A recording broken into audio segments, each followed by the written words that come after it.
আর সবই হচ্ছে যে মুতার জায়গায় গুঁতা দেওয়ার ধান্দা, আর কিছু না। আস্তাগফিরুল্লাহ আস্তাগফিরুল্লাহ।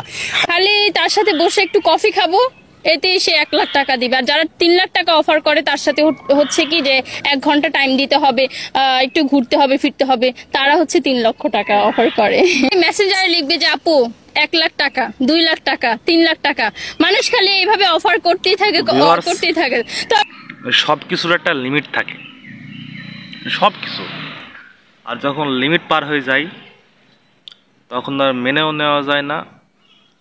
আর তাকে বলেন যে তাকে ডেট এক্সপায়ার হয়ে যায়, যারে বলে এই মাল এখন ডেট এক্সপায়ার।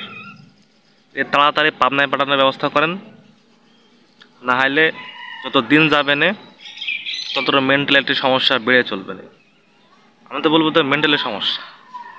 আমি চিন্তা করেন এবার যে ফ্যামিলি থাকার দরকার, এর ফ্যামিলি আছে, আসলে লোকজন আছে, এই কথাটা বললো কেমনে?